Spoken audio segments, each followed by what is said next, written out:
Bien, seguimos dentro del apartado de abonado orgánico con los purines animales.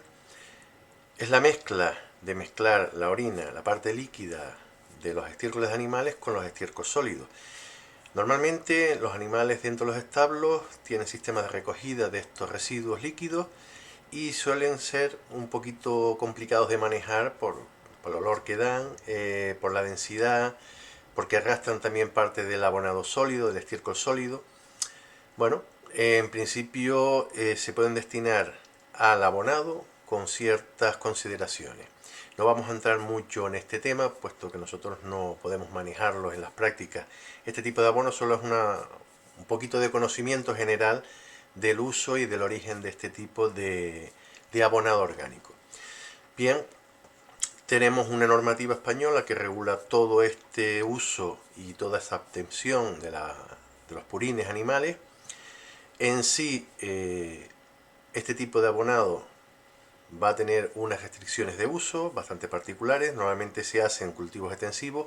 En cultivos hortícolas no se suelen usar mucho, puesto que hay que diluirlos, hay que prepararlos, etcétera, etcétera. Bien, lo que a nosotros nos interesa es que en pequeñas explotaciones estos purines normalmente están mezclados ya con el estiércol y por eso tienen una mayor riqueza de contenidos nutritivos. Por otro lado tenemos los purines vegetales, que son productos hechos para una acción muy específica y consiste en la fermentación de unos ciertos vegetales que vamos a seleccionar con unas ciertas características nutritivas o de aporte de algún tipo de sustancia interesante para los cultivos y preparados con agua. Normalmente se utiliza agua de lluvia, agua que no sea de consumo doméstico, que viene con tratamientos y que nos puede originar pues una serie de problemitas con esos productos que se suelen echar al agua para que sea de consumo.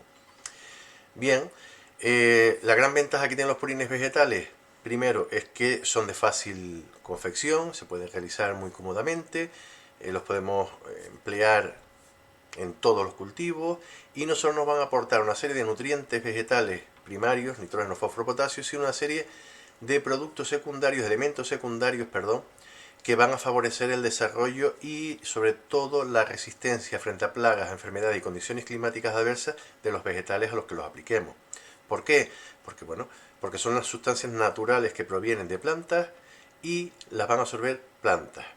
No hay ningún problema. No estamos hablando ni canibalismo ni cosas raras. Bien, el tema este es muy sencillo.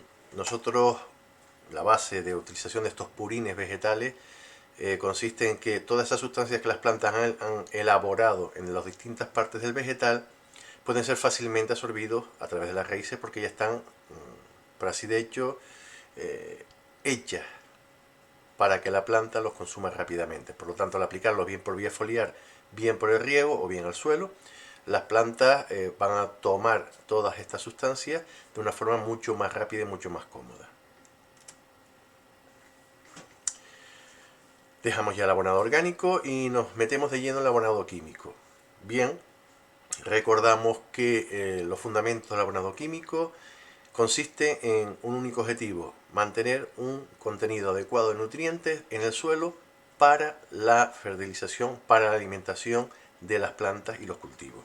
Esto es una idea un poquito ya pasada de moda, puesto que se basa en unas ciertas leyes de restitución, de aumento de contenidos, de pensar que cuanto más abono, más consume la planta y más cosecha nos va a dar. Bien, pero no se tiene en cuenta el equilibrio suelo-planta. Como hemos visto en los abonados orgánicos, la idea fundamental del abonado orgánico es tener un medio equilibrado, mientras que el abonado químico se fundamenta en aumentar producciones sin tener mucho en cuenta el medio ambiente.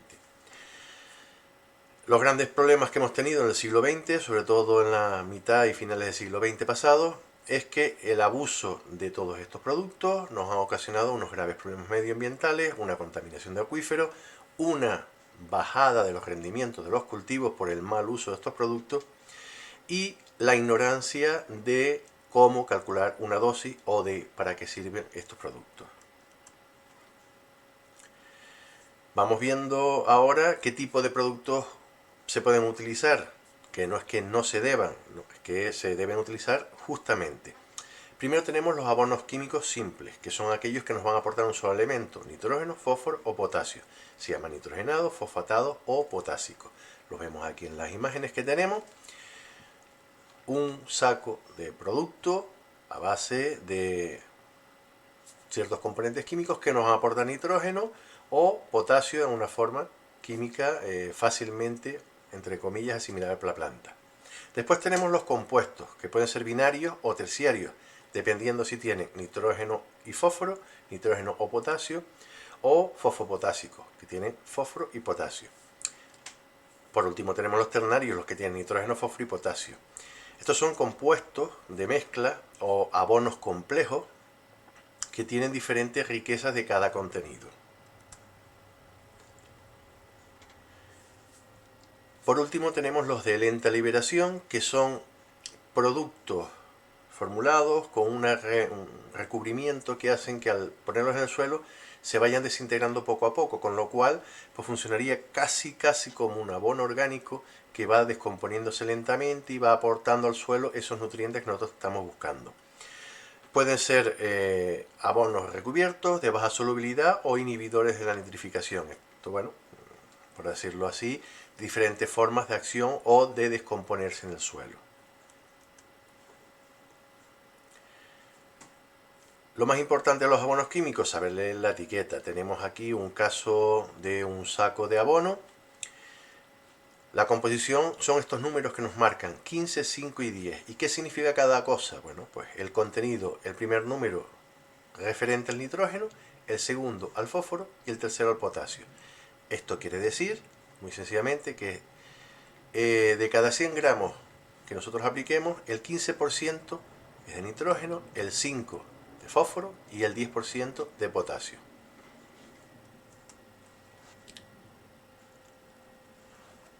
Si hacemos una pequeña descomposición de este saco, tenemos que si esos son 25 kilos, ¿cuánto nitrógeno vamos a tener puro? Pues si tenemos una riqueza del 15%, es el 0,15 matemáticamente, por 25 kilos son 3,75 kilos de nitrógeno. Si calculamos de fósforo tenemos 1,25 y de potasio 2,50 kilos. Las fórmulas químicas de esto no vamos a entrar más en detalle porque estamos en una FP básica, pero es para que nos hagamos una idea de realmente cuánto vamos a comprar. ¿Para cuánto da toda esta cantidad de nitrógeno, de fósforo y potasio? Da para mucho porque los requisitos de consumo a veces estamos hablando de 0,1 gramo de nitrógeno lo que necesitamos por planta o de 0,01 gramo, con lo cual podemos ver que un saco de abono normalmente dura para o abarca mucho campo de cultivo y normalmente se mal emplea abusando de estos abonados. Vemos, bueno, una tabla en caso de querer ampliar conocimiento, la cantidad de nutrientes, el tipo de reacción y la riqueza que suelen tener unos determinados productos comerciales como el ácido fosfórico al 75%, el nitrato amónico del 33,5%. Bueno, nos da una pequeña idea para calcular y para saber lo complejo que puede resultar manejar estos productos si no tenemos la base técnica suficiente para dosificarlos. Una vez que hemos visto unas generalidades del abonado químico, vamos a ver cómo hacer la aplicación y la práctica del abonado. Bueno, partimos del hecho que una fertilización racional de un cultivo se basa en garantizar una sostenibilidad de la actividad agrícola. ¿Eso qué quiere decir? Que tenemos que mantener el entorno de donde nosotros vayamos a cultivar lo más equilibrado posible y lo más sostenible para que nos dure tiempo esa zona de cultivo. Si no, pues la vamos a quemar, la vamos a gastar y la perdemos. Es muy importante conocer los fundamentos básicos de la nutrición vegetal, qué tipo de explotación tenemos, qué herramientas contamos, qué personal es el que va a realizar las labores. Todo eso nos va a dar una idea de cómo hacer la práctica del abonado. Bueno, a día de hoy estamos en Europa metidos en un nuevo movimiento agrícola que se llama la gestión integrada de las explotaciones, que combina, estudia y aprovecha todos los factores a tener en cuenta en el entorno del campo para llevarlo de una manera lo más sostenida posible. Eso quiere decir que no podemos abusar de unos productos, tenemos que tener en cuenta el medio, la microfauna, la microflora, el clima, los tipos de cultivo, la lejanía o cercanía a los mercados, la posibilidad de contar con personal formado o no. Todo eso influye para llevar a una gestión integrada de nuestra explotación. Para llevar a cabo una gestión integrada necesitamos una serie de herramientas. A día de hoy disponemos en cualquier empresa agrícola de unas poquitas que vamos a nombrar aquí, como son los análisis de suelo, que nos van a determinar qué tipo de suelo, qué nutrientes nos vamos a encontrar y cómo está la vida en el suelo. Por otro lado tenemos también la analítica de vegetales, el cultivo que nosotros vayamos a sacar adelante o el que tengamos en nuestra parcela, bien sea hortaliza, bien sean árboles, lo que sea. Todo se puede hacer una analítica, un seguimiento analítico, igual que hacemos con las personas cuando queremos sacar lo mejor de una persona para un rendimiento atlético. Pues bueno, se hace una serie de analíticas de sangre para ver los contenidos de diferentes compuestos en el organismo que nos posibiliten ser un buen atleta o estar sano simplemente. El colesterol, el hematocrito, bueno, todas estas cositas. Pues en los vegetales lo mismo, analizamos los contenidos de nutrientes que tengamos en nuestra planta, en diferentes fases del cultivo para saber si está comiendo bien o si no está comiendo bien. Todo esto hay una investigación que lleva muchísimos años de atrás, unas tablas perfectamente localizables donde nos indican que estos vegetales deberían de tener una serie de contenidos en nitrógeno, fósforo, potasio, etcétera, etcétera. Si al hacer la analítica no los tenemos, pues bueno, podemos hacer pequeñas correcciones. También contamos con las analíticas de agua, qué pH tiene, sobre todo, qué conductividad tiene para saber si podemos abonar o no por el riego, qué contenido de aniones, de cationes, de contaminantes secundarios, primarios. También el agua debe analizarse. Los mapas de suelo de la explotación. También hay que hacer, en base a esas analíticas de suelo y los datos de investigaciones que se hacen en todo el territorio nacional, tenemos a disposición pública análisis topográficos, análisis de suelo, mapas de suelos que nos dan una idea de qué podríamos plantar o cultivar. Mapas topográficos, nos apoyamos en los mapas topográficos ya a un nivel un poquito más alto para saber cómo trazar huertas, cómo levantar invernaderos, cómo trazar caminos, cómo aprovechar un poquito más el entorno sin modificarlo. Y si tuviéramos que modificarlo, cómo alteraría el futuro de nuestra explotación.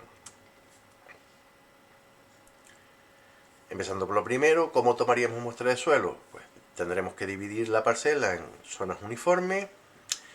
¿Y en base a qué esa uniformidad? Bueno, en base a simplemente al color del suelo, la vegetación que nosotros observemos, si es la misma vegetación en toda la parcela, en toda la finca, bueno, pues lo tomaríamos como unidad. Si vemos distintos tipos de vegetación, son zonas diferentes a tener en cuenta para muestrear aparte. Hay que coger en torno a unas 10-12 muestras de cada parcela que nosotros establezcamos, independientemente del tamaño. Y deberemos utilizar herramientas limpias o sondas limpias que no estén contaminadas por suelo de otras tomas de muestras, por ejemplo. ¿Cuándo lo vamos a hacer? Siempre después de que hagamos una recolecta de cosecha. Si estamos en un ciclo continuo con las estaciones de cultivo es un poquito complicado y lo podemos hacer en cualquier momento. Pero si son cultivos estacionales, siempre se hace después de recolección. No solo en el caso de nitrógeno, se recomienda hacer una toma de muestras periódica a lo largo del año, 2-3 veces, para ver cómo evolucionan los contenidos y tener una idea global. A la hora de hacer una recogida de muestras en una parcela, procederemos tal como vemos en las imágenes. Aquí pone 25 catas o tomas de muestras. Realmente podemos hacer el número que queramos siempre que sean más de una docena, para tener una representatividad. Lo primero es con una pala o con utensilios de corte más o menos tipo pala, hacer un hoyo en el suelo en torno a los 30-40 centímetros de profundidad. Nosotros vamos a sacar la tierra de ese hoyo y de la pared de un lateral cogemos una lasca. Esa lasca la sacamos, quitamos la parte de arriba que tenga materia orgánica vegetal seca o fresca y la mitad de eso lo ponemos en nuestra bolsa de muestras. Una vez que tengamos esas 26 muestras que tenemos aquí, lo que hacemos es que la mezclamos todo bien y seleccionamos una muestra de alrededor de 1 kilo, kilo y medio. Lo metemos entre una bolsa y lo llevamos a nuestro centro de análisis, CIA o cualquier laboratorio que nos interpreten esa muestra. Al final nos van a dar un resultado con unos contenidos o unos parámetros de textura, estructura que nosotros hayamos pedido.